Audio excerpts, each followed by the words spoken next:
What's going on, guys? Welcome to episode 2 of Coach Talks. I think in this episode, we're going to discuss what builds muscle at home, or what builds muscle and how to translate that to your home environment, given the current circumstances, especially over here. We can't get out. We're stuck at home pretty much all day. Apart from that, allotted 1 hour of exercise a day. So a lot of us are going to be sort of anxious about where we are with our bulking periods. So we're going to try and go into as much detail as how to build muscle at home. We're going to cover the 3 main topics. We're going to cover food, where your food should be, progressive overload, and recovery. I think that breaks down the topics into a good 3. We'll just get cracking. Yeah, that sounds pretty good. First topic we're talking about the food. So how do you need to eat when you are aiming to build muscle? Obviously, building muscle requires those 3 topics that Joe just mentioned there, with food being one of the main requirements. You can train really, really hard, but if you've got no food to give you the energy, then you're not going to go anywhere. So eating in a surplus is what you need to do to build muscle generally. That is going to be the case with most people. Obviously, there are some scenarios where you may be able to build muscle in a maintenance phase, or even when you have lesser calories, but that is a very rare occasion. And you may see that in, say, if you're starting as a beginner, or if you are using steroids, etc. Yeah, so those phases, definitely as a beginner, sort of your first, I don't know how many guys that would be listening are, your first 6 months probably, your sort of noob gains, you'll be able to sort of, ideally you want to be in a surplus, but there would be an occasion where you could potentially build muscle in deficit. Outside of that, unless you're an enhanced athlete, there's not any real chance that you would be gaining muscle whilst in a deficit. So I think the first thing we should go over is sort of how to find your surplus. So obviously everyone, no matter sort of where you are, whether you're going into a deficit, whether you're going into a diet, or whether you're going into a surplus, you need to find your maintenance first. Now, this isn't ever going to be an exact science, so it will take some trial and error. Once you sort of gather your maintenance, it might take 2, 3, 4 weeks to sort of work out where your weight fluctuations are. People's weight fluctuates anyway, weekly. So finding out where your calories are to maintain your weight, and then potentially adding calories to that, whether it's 100, 200, 300, that will then put you in a surplus. What's the best way you found to find your maintenance calories? Yeah, so obviously, like you mentioned, it will take a while. There's no specific, you get the calorie equations online, which will have, okay, you got to times your body weight by this number, and then you've got to times it again by a certain number to determine how accurate that is based on your activity levels. And I think generally you need to just start tracking variables. So for me, I'll be tracking body weight daily. I'll be tracking expenditure, so that'll be through the use of step count, but also just knowing what days I'm training, what days I'm not, and knowing the difference between that. Tracking body weight and steps is a general, okay, you've got your expenditure, then obviously having some sort of food, so get the calorie equation from a trusted source, but generally any calorie equation is going to be all right as long as it doesn't look too off. But even then, stick with it for a week. Make sure your expenditure isn't fluctuating too much, because obviously a bit too much expenditure, you're going to see weight fluctuations. But yeah, maintain that caloric intake, see where weight goes. And if you're wanting to maintain, then obviously that's what you need to do. Sorry about that. But yeah, if you're wanting to maintain, then if your weight is doing the same thing, if your calories are making you maintain, brilliant. If you're losing weight on those calories, then obviously you need to up them a little bit. And same again, if you are putting on weight and you need to try and focus on that maintenance phase, then obviously bring the calories down a little bit. in accordance. Yeah, I think that's bang on. And I think actually the most important message there is to just track everything. So like Joel was saying, obviously you need to work out where your expenditure is, where your cardio is, where your training is. So obviously you're going to need a different fuel source. If you're training 7 days a week, you're going to need more food. Not that I would recommend that, but you, so you're going to need more food than if you were training maybe 3 days a week. I think that's something we'll touch on as well in sort of the setting up your food and where your surplus should be in terms of rest days. But tracking everything is number one on it. So when you get that calorie equation, whether it's off the internet or off a trusted source somewhere else, articles or anywhere, you stick with that for a week. You track your calories using whether it's food diaries or MyFitnessPal. Then you track your steps. So if it's a pedometer on your phone or if it's a watch, and then you also track your training. So if you're working out for 1 hour, it's going to be different compared to working out for 2 hours. So as long as you're tracking everything and the tracking process stays the same every day. So if you're tracking your steps on a phone, you don't track your steps on the phone one day and then on a watch the next day. As long as you stay consistent with that, that will definitely help to put you at that maintenance phase. And then, once you've stuck in that maintenance phase for anywhere up to 3 weeks, maybe, and then you start playing with your calories. So as long as that's, you stay at maintenance weight. So say the first week, if you drop some weight, you then have to add 200 calories to your daily intake to find that maintenance. Hold that for 1-2 weeks. And then after that, we would start looking to put it into a surplus. So then the most effective way I've then found is to add 200 calories, mostly from carbohydrate source. So 50 grams of carbs added. So for any that don't know, 1 gram of carbs is 4 calories. Same for protein. And then for fats, it's 9 calories per gram. So I would then add 50 grams of carbohydrates to the daily intake, and see how weight reacts that week. So 7 to 10 days, say. If it goes down, add another 200. And then if it spikes up, maybe take 25 away. And then we'll build on that. So if it spikes up by 3 kilos, then we know that there's too much been added there. However, if it spikes up maybe by half a kilo, then we'll stick the calories there. And I think in the home environment, that is going to be sort of your best way to go about it.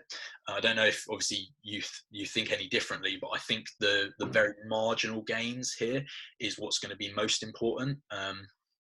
Especially considering, some people have watt bikes, they have barbells, they have 200 kilos worth of weight plates. But if you've only got sort of, your basic resistance bands, dumbbells, things like that, I think, looking to build slower rather than at major fast, I want to gain 10 kilos in 6 months. That's not going to do anything for you. So definitely looking to build slowly is going to be your best option there. Yeah, I definitely think that's a good approach. And I think I'm taking a similar approach to that. Currently in my training, it's not a time where training circumstances are optimal. Obviously, we will get into that. But not many people will have the adequate means to get the most effective workout possible. So what is the point of shoveling in lots and lots of food and putting on excess weight that you don't actually need?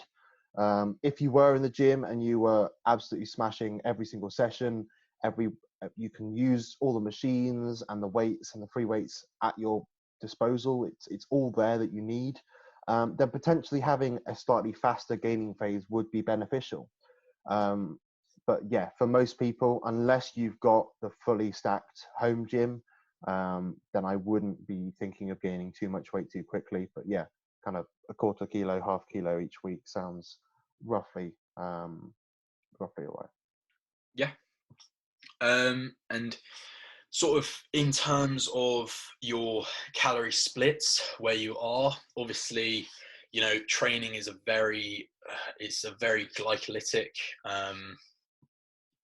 response. So you do want to be making sure that sort of your majority of your calories come from carbohydrates there.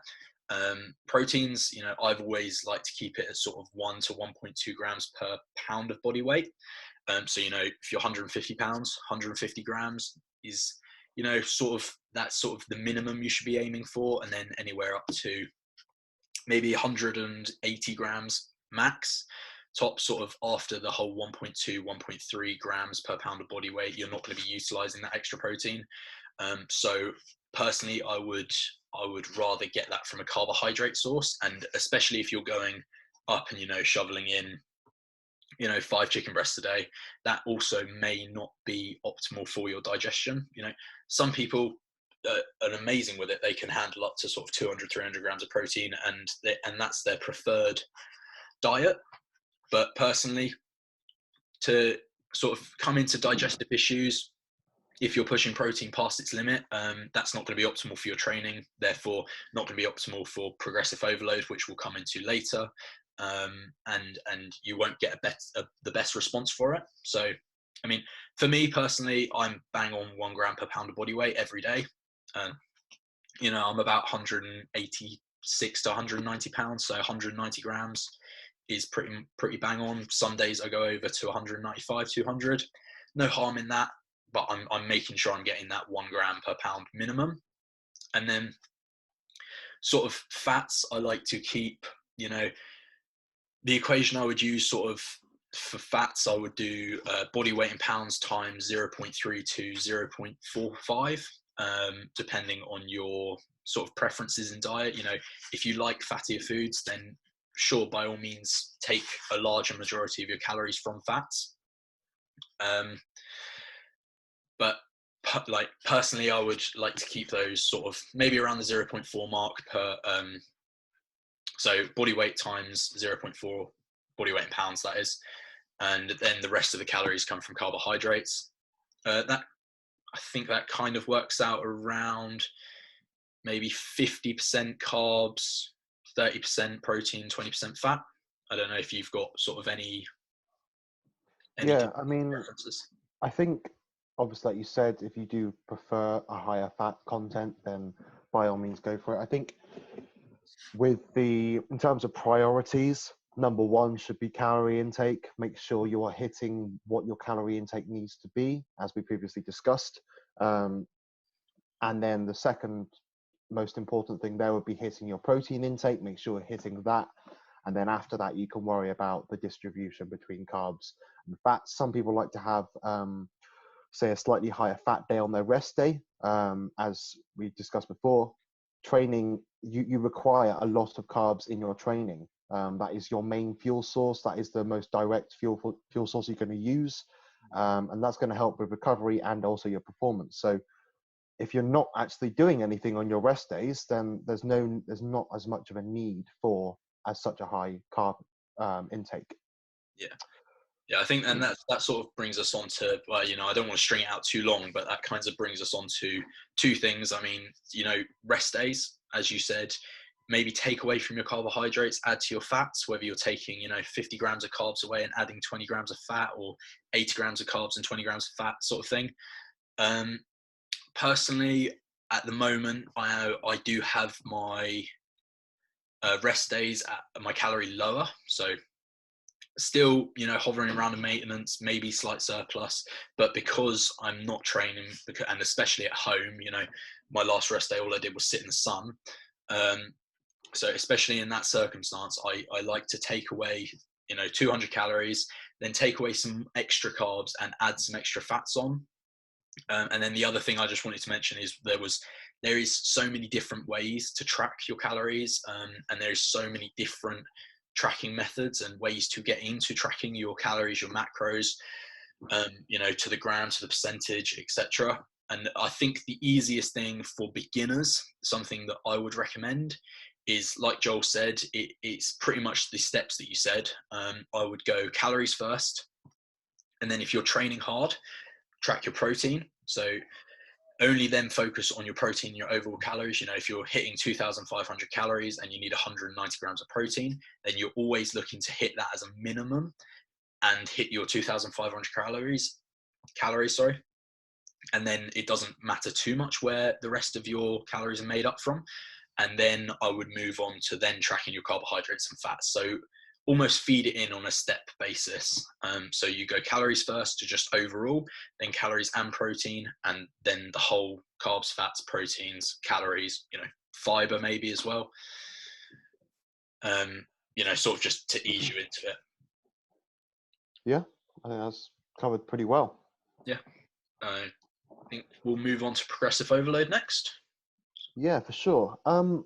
So progressive overload in a gym would come about through multiple ways. You can either progressive overload being progressively overloading something. So if you are doing a bench press each week, you're going to try and progress that in some form. So that might be in like increased tempo. So you might be controlling it slightly better. Your technique might be better. You might have more sets, more reps, more weight. There's so many different ways you can overload. But in the scenario that we're in, a lot of those ways have actually been taken away, or at least some of them have been taken away.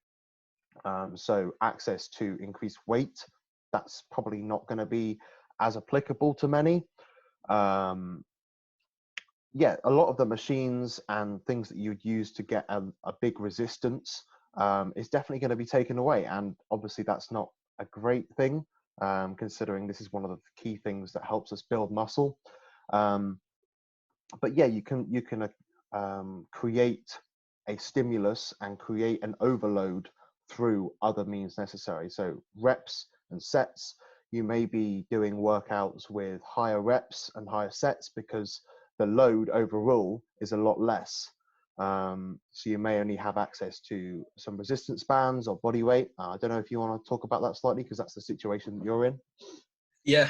So obviously being at home and everything now, I don't have I don't have access to barbells, weight plates, etc. like I would do in the gym. I literally have nothing. I've just got hold of a bar and some plates actually, that will be here next week at some point. Fingers crossed. But sort of 2 weeks ago, I was doing something that I didn't really do a lot of before. I was doing more S&C work, plyometrics work, HIIT work, sort of that side of the spectrum. Whereas now what I've sort of done is I've taken my original program from the gym, and this is something you guys could do at home. I've taken my original program from the gym, and I'm recreating it as close as I possibly can at home. So, as Joel was saying, if you don't have the kit, you don't have access to, like 2.5 kilo weights to add on, there are still ways to progressively overload. Take, for example, I don't know how many of you guys follow me on Instagram. I've posted, squat videos and stuff of me setting up 2 chairs and then, a bit of wood or a kayak paddle with 2 Tesco's bags or 2 Sainsbury's bags strapped to the side of it. Now, if you're going to do that, you've got to make sure they're bags for life, because my Asda bag's ripped, and that was not a fun situation to be in. But sort of that then it gives you the opportunity then to add more weight to that. Obviously you want to make sure you're keeping it equal, but if I've got sort of 2 paint cans either side of it, 2 5-6 litre paint cans, and I'm doing curls, and then I want to add another extra kilo to the bar, 2 tins of Heinz baked beans, 500 gram tins each.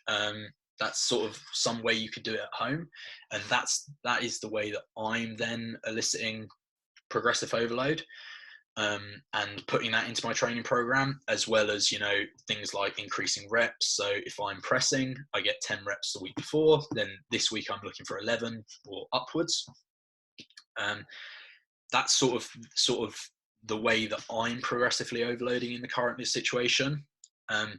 Something else I think is worth mentioning is different training types. So I've recently put a post up again on my Instagram on HBT training, which is hanging band technique, which in the gym is done with a barbell, and then you hang weights from resistance bands on each side of the barbell. Now, using Tesco's bags, or bags hanging from the end of, you know, a bar or a stick or a pole, and then pressing with that is actually going to, because because the weight is swinging, it requires a vaster variety, a bigger variety of muscles to stabilize the weight, which is going to elicit more motor neuron response, which is potentially, you know, that's another different method of training. And especially at home with that, you don't need as much weight, so you don't need to find the resources, etc. So, you know, in the current situation, there is always ways to progressive overload, and that is probably, you know, number one, maybe under surplus on building muscle, and it's something everyone will be looking to do. Yeah, for sure. I think like how you mentioned about the stability and the Hangman technique, it's definitely something that can be used. And even if it's not the most effective way of training to build muscle, it's something that's going to benefit you once you get back into the gym. It's something that's going to help, obviously, with the stability. If you are going to train all those stabilizer muscles, absolutely hammer them for this, I don't know, 2-3 month period. When you get back in the gym, yeah, okay, you're going to have to get used to the movements again, but the stability overall and your control in those muscles is going to be far greater because you've actually had challenged it specifically for that stability.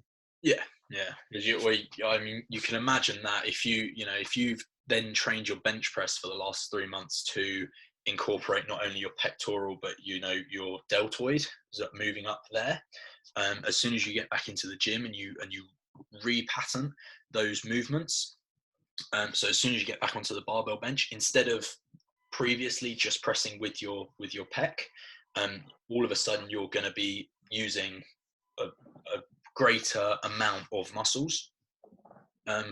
Therefore, you know, after retraining for, you know, 6 weeks, your strength's then just going to carry on going up and up because you've actually trained your bench to use more muscles. Yeah, I think there's other types of progression that we can incorporate. I think it's important to talk about the intensity that we're working at. Obviously, with resistance being a little bit more difficult to find. Obviously, making types of resistance with bags because we don't have access to weights.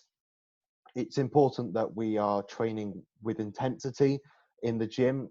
I think we're both quite similar. We do train very hard in terms of, say, an RPE scale or an RIR scale, reps in reserve. We're training pretty much to one, sometimes no reps in reserve. So just training to technical failure.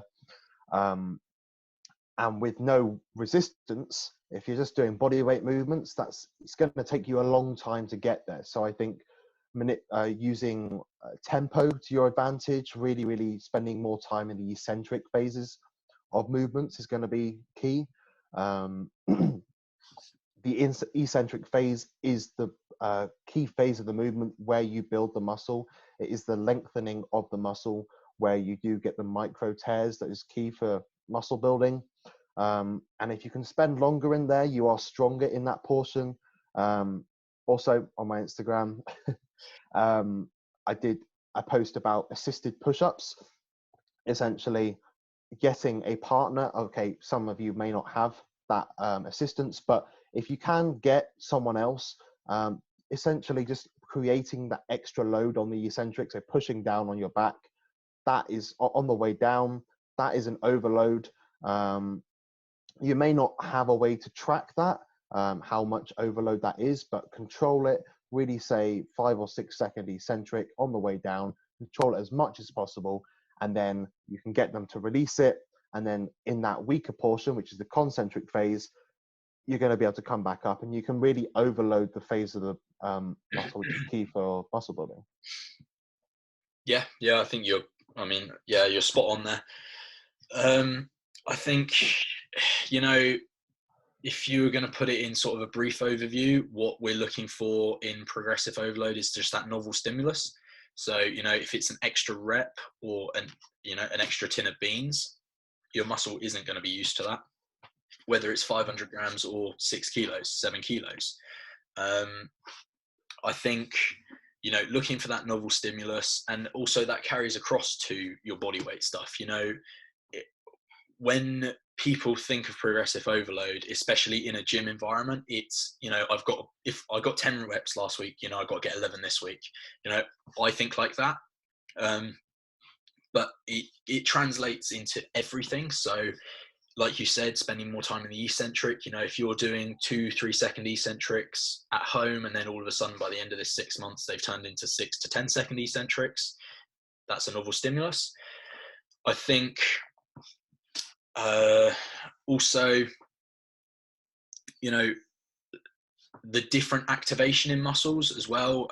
I know for a fact that I have spent a lot more of I've focused a lot more on my mind muscle connection. In my squats, I might not be able to load it up. So what have I done? I've added a band around my hips, and all of a sudden my glutes are firing so much quicker, or so much better, I should say. Not that I'm not used to that, but I'm not used to having that extra resistance around my hips, around my waist, to elicit that response. That is borderline a novel stimulus again, and I think that's continually what we're looking for when we're training at home. Yeah, for sure. That's perfect, really. I think so.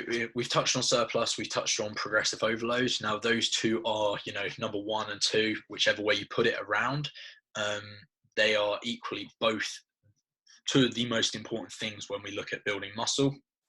Now, the third thing in our sort of three phase sum up is going to be recovery, rest and recovery. I think if we talk sort of on, what are the optimal ways to get rest in, whether it's routine, blue light blockers, CBD, etc. We'll sort of just discuss and what we do, and sort of the best ways to sort of recover and manage your stress, so you can get a better recovery during this lockdown period. Yeah, for sure.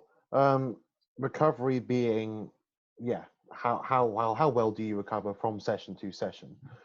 So you obviously need to take into account your session programming, and hopefully we're going to be doing a few episodes on that later in the weeks.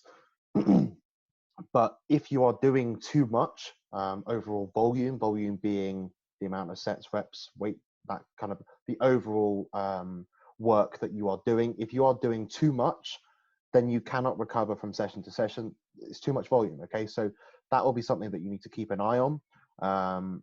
Personally, for me, I have actually done too much, even though we are in this period of time where not many people have access to weights.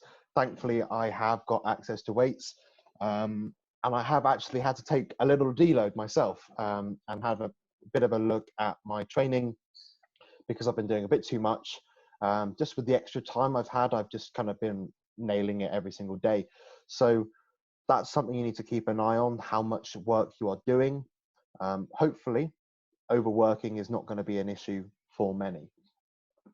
I think also getting, obviously, your food is going to be a key thing for recovery as well. If you don't have enough food, then you are not going to be able to recover. It being in a surplus or a maintenance is going to be key. Obviously, if you're in a deficit, you are pulling away the calories that you can use for your recovery to repair the muscles that you've damaged in your training. But yeah, so if you do want to recover better, then you need to kind of be in a maintenance or a surplus phase. I think another, sorry. That's all right. I was just going to say, sort of when we're talking about food, recovery wise, digestion is a parasympathetic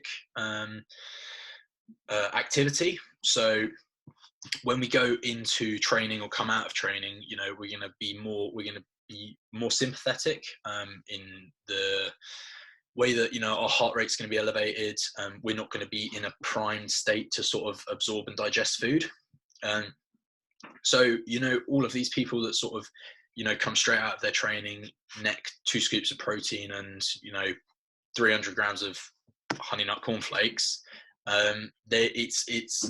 It may work, yes, but it's not going to be the most optimal thing. So sorry, I'll let you continue in a minute. Just what we need to consider sort of in this time training at home is that our digestion, the release of enzymes, etc., is all going to be parasympathetic. So we need to be sort of back down to resting heart rate, whether it's 55 to 60 beats per minute after training. So especially when we have all the time in the world, we don't need to be walking around eating our food. After training, go off, have a shower, get changed, come back down, make your food, sit down, relax, maybe put a video on, put some music on, just actually sort of prime your body for that food, and that will help your recovery a lot more.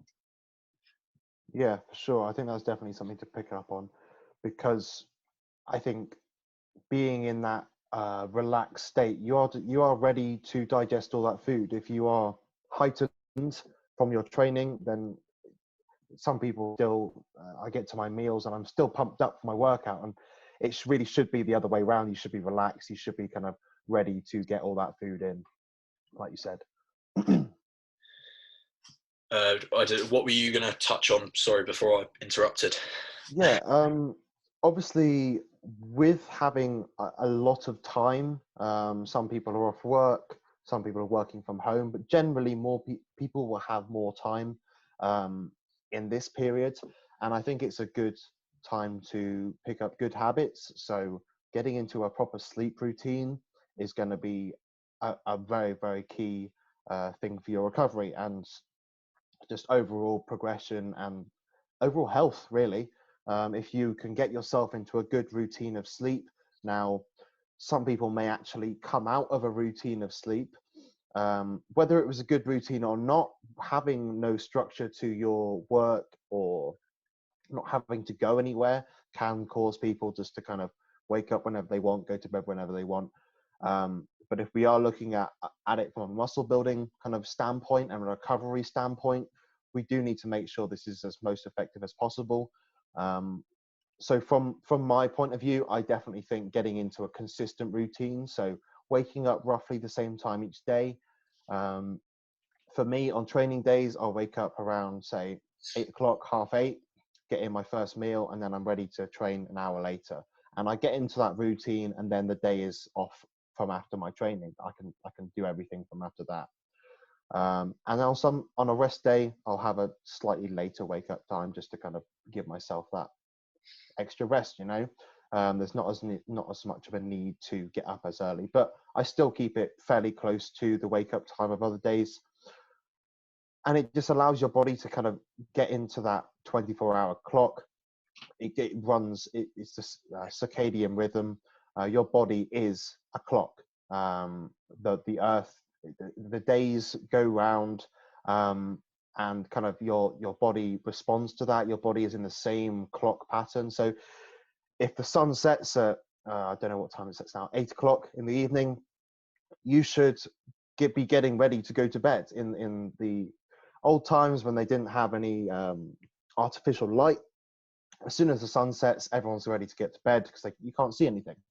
And then you wake on sunrise, and your body kind of is in the same routine as the planet, essentially. You are kind of getting into that consistent routine, and it helps regulate everything else in your body.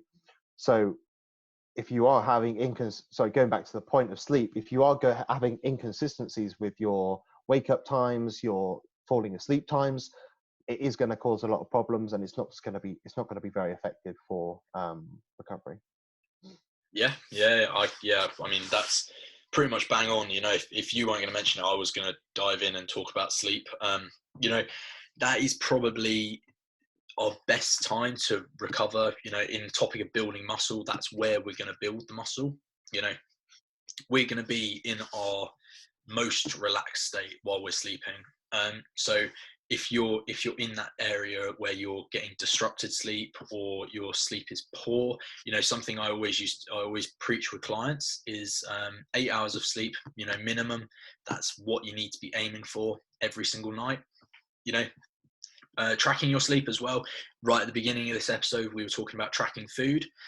When you're tracking your steps, when you're working out your maintenance, I would advise downloading an app such as Sleep Cycle. I used that for years, and that gives you a good percentage on the quality of your sleep as well as your sleep time and time spent in bed, time spent in REM sleep, etc. I think all of those, variables, they're not essential to have, but tracking is definitely going to help. But on a baseline, aim for the 8 hours. I don't know, what's your current pre-bed routine sort of thing?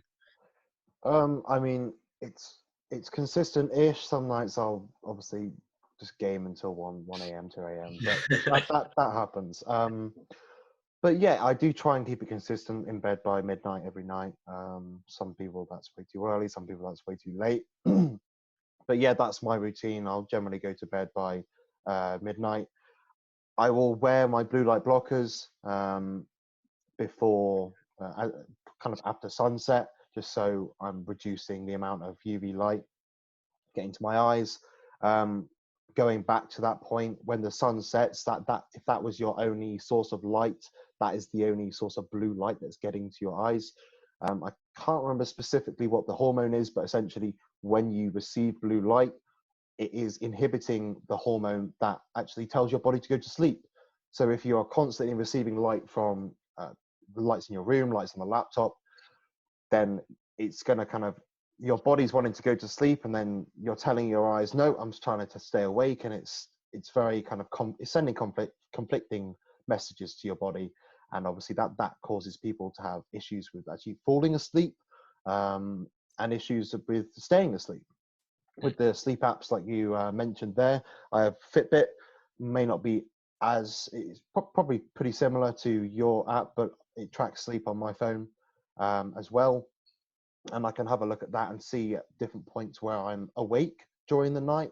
And if I have had a later session, gaming for multiple hours during the night, then I will notice that I am actually more awake during the night. Sometimes I will wake up at 2 a.m., 4 a.m., multiple times throughout the night, and it does affect me the next day. And it is kind of that kind of thing that you need to consider.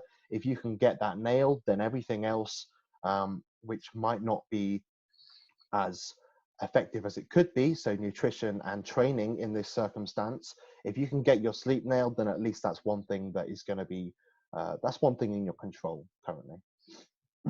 Yeah, I say, yeah, pretty perfect. I think that my current pre-bed routine, probably not as good as it could be. I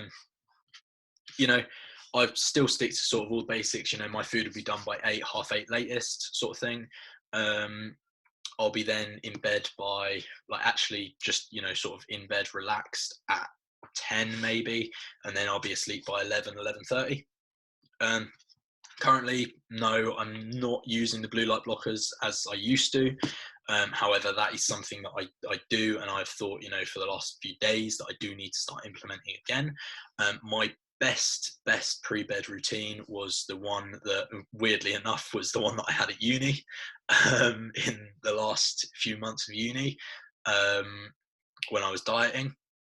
Sort of, I would be blue light blockers 2 hours before bed, then CBD sort of 30 minutes, an hour before bed, and then relaxed after that. So whether that's, I wouldn't have sort of my laptop on.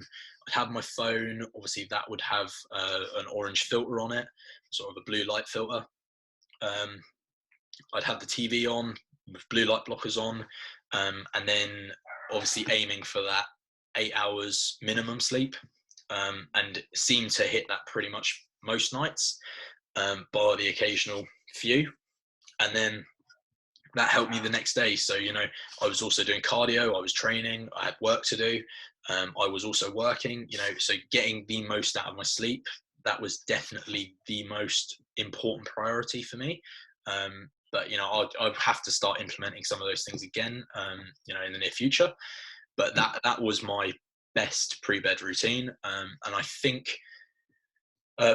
personally, in my opinion, with the amount of time we've got, we all have, like you said, we all have the time to get into those habits. So pre-bed routine, number one, Food and training, those two come again number 2 as well in routine. So I think with the amount of time we all have a lot more time to create a better routine for ourselves. And then that will, in the topic of building muscle, that will then lead on to your next day's training, then your next day's training, and then, do that for 6-7 weeks, you'll see an adaptation. And I think, like you said, building the habits now is going to be key. Obviously, we are unsure of when, say, normal life is going to come back again, when we get back into our normal work routines and education routines. But getting into a routine now, picking up those habits now while you have the time, while there aren't really many excuses, is going to be key. Because if you can build them up now, then likelihood is, if you can maintain that throughout this phase, hopefully when you go back to, say, a normal life, it's not going to be all at once. It's going to be gradual. Hopefully you'll be able to maintain those good habits, and actually you'll be able to coincide work alongside a good sleep routine, lots of things like that. Obviously some things will fall. It's bound to happen, but yeah, make the most of your time, but don't feel like you need to do it all in one. Take those small steps that you need. You've got the time to do it. For me, I think my training and my general overall routine training wise is quite good. I try and get my meals in similar time each day, my training in at a similar time each day, and my sleep in at a similar time each day. But routines wise, habits, I'm trying to get into a better kind of education habit, trying to improve my revision, my work ethic, just trying to get on top of that. And building a routine is just going to be the best for me. I'm trying to get into a better routine by planning it around my training. Okay, I've got my training, I've got that done. Okay, and now I need to plan in, just as I would training. Okay, I've got all my training, my logbook. I'm gonna have to do the same for revision at uni, like that kind of thing. If you can apply things that you're good at outside of, if you're good at planning in work, try and do the same in your training, or your sleep, etc. Yeah, I think also worth mentioning there is that, we can sort of chisel these routines into us as much as possible, but there will be days where we don't fall off, but we don't stick to our routine, whether it's food, training, sleep, etc. I think in this scenario, as long as it doesn't become 2, 3, 4, 5 days on the trot, and you get back to your original routine, next day, I don't think that's something to worry about, because I know a lot of people will probably hear it and be like, shit, I didn't go to bed until 3 o'clock last night. Am I going to lose all my gains? No, that's not how it works. So, but it will benefit you to sort of stick to the routine. If you fall off it once in a while, there's no harm in it, but we do want to sort of drill it in as as much as we possibly can. Yeah, that's a pretty good overview of building muscle, I think. Obviously, surplus, progressive overload, and recovery, they are the key principles of building muscle. Obviously, there are those subcategories that do go into them that we've gone over. But as long as you're focusing on at least one of them, if you're not focusing on all three at the moment, potentially focus on one of them for now. Really try and get that done. Make little steps to each of them, and eventually you'll kind of, with the time that we've got, hopefully you'll be able to build up a pretty solid routine. Yeah. I think that is a pretty good and a good enough in-depth sort of intro and overview of what builds muscle. So I think, unless you've got anything else to add, we'll call it sort of a day there with that topic. Again, if you guys have any questions, this is all to the best of our knowledge. Don't take any of it as staple. Always sort of consult, your GP if you do have any sort of those questions. But if you've got any general sort of questions, any topics we'd like to dive into further, please do leave them in the comments, or feel free to message me on Instagram, @JoeFiddler_, or yourself on Instagram. Yeah, that'd be really good. Yeah, Joel's is Joel Clark Training. You know, we'll answer them as in depth as we possibly can to our knowledge. And I think next week Joel has a guest for you guys. Yeah, so some of you may know him, Phoenix Fitness.